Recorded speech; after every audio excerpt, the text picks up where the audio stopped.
Welcome back, YouTubers, to another NXT review with me, Mr. Parkin, on behalf of the British Fist. If you have any thoughts and comments on NXT, you know where to put them down in that comment section below. And I've got a lot to talk about on this review, so let's just get on with it.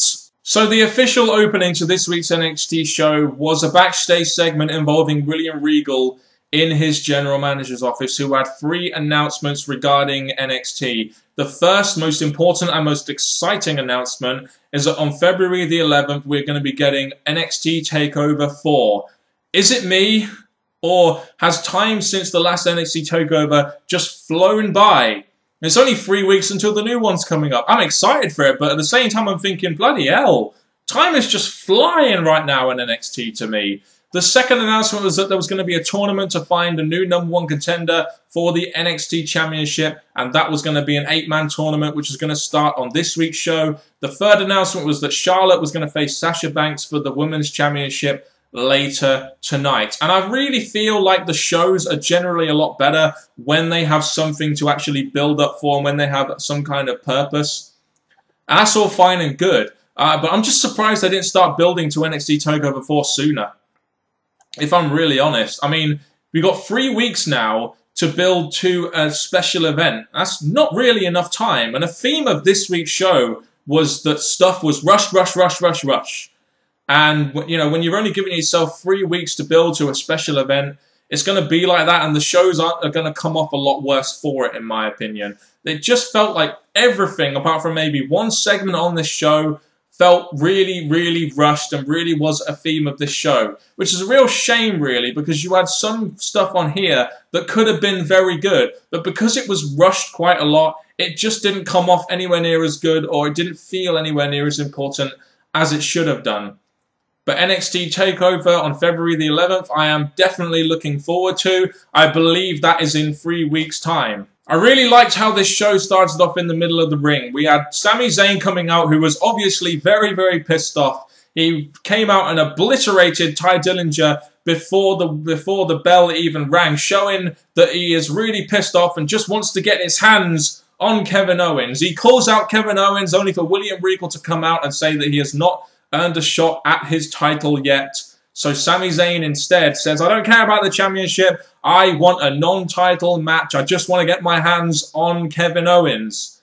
And William Regal eventually makes the announcement that the NXT Takeover 4, our main event, is going to be Sami Zayn versus Kevin Owens in a non-title match. I guess we knew it was going to happen there, but the fact that it's a non-title match, in my opinion, makes it a little bit more interesting, because the winner of the match is a little less ambiguous now. You know, if it was a title match, we'd be assuming that Sami Zayn would win or it would end in disqualification, but now it's non-title, it could end in many different ways. But this opening segment, like I said, was some real good character development here for Sami Zayn. It's really building up the heat now between Sami Zayn and Kevin Owens and showing that Kevin Owens is really getting to Sami Zayn, and the heat between them two going into this match is going to make this match very good, in my opinion. Not just that, we didn't just get billed to NXT TakeOver 4 here, but next week there's going to be a contract signing for that main event in the middle of the ring. I imagine that'll be the main event next week, or possibly the opening to the show. I don't really know.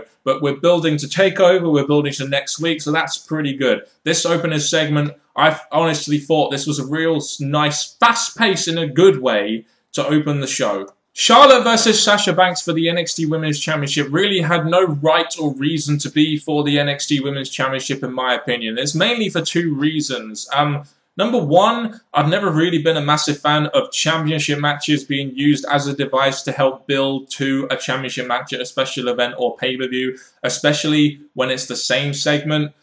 And number 2, you had Becky Lynch go in the ring and essentially get her friend Sasha Banks disqualified in what is her singles attempt at the NXT Women's Championship.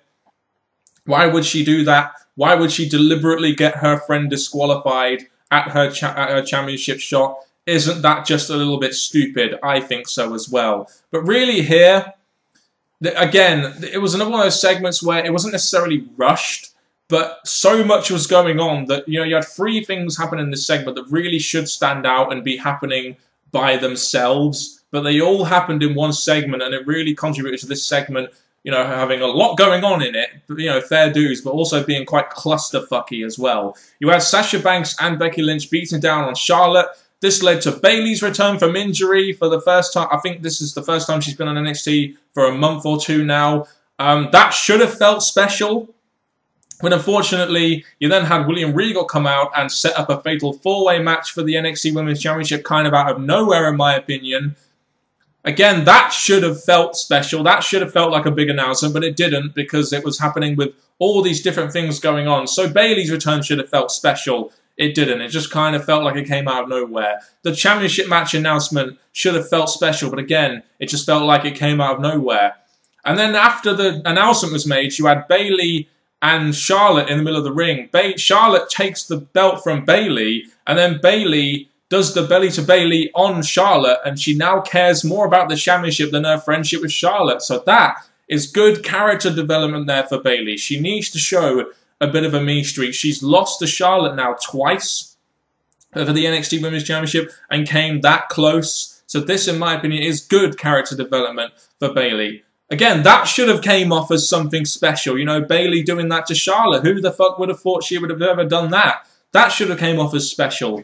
But it didn't because you just had a return, an announcement for a championship match, and then you had that. So while three great things went on in this segment, you know, it all was a massive clusterfuck.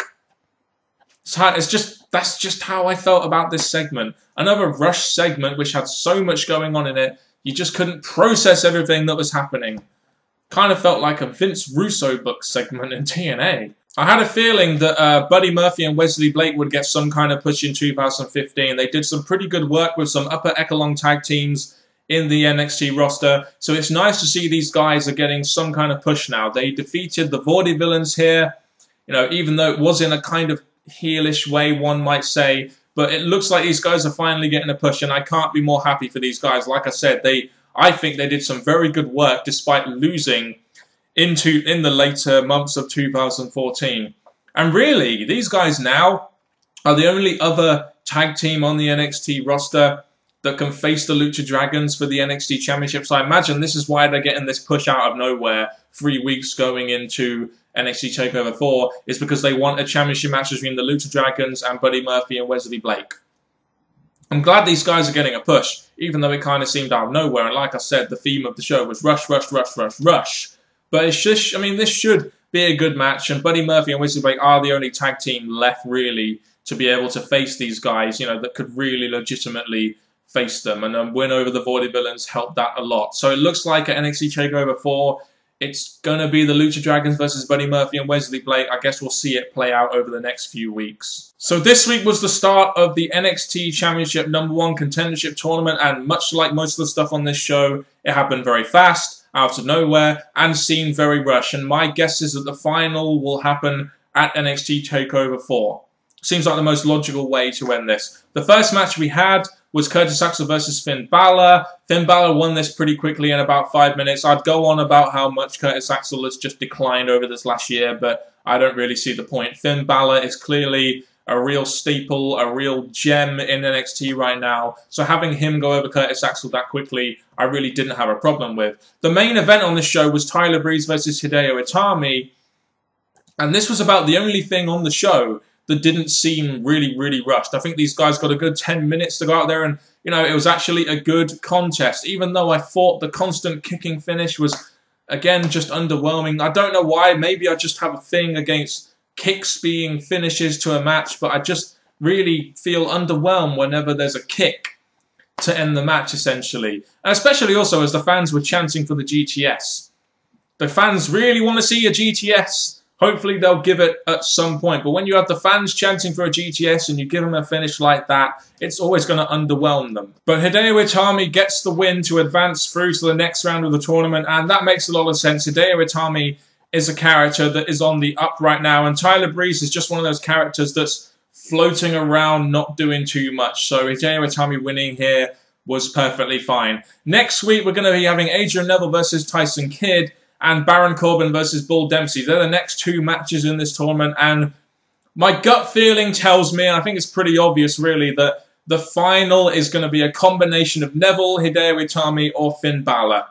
You know, they're really the three guys here that really stand out and really, I feel, could get some kind of #1 contendership down the line. So it'll be either Neville, Hideo Itami, or Balor. What a combination of those three in the final of the tournament going into NXT Takeover 4. I'm pretty much out of breath. My voice is going. So I'm just going to say, guys, I'm going to end the video here. And so I've pretty much given all my thoughts on the show already, the fact that it was rushed, etc.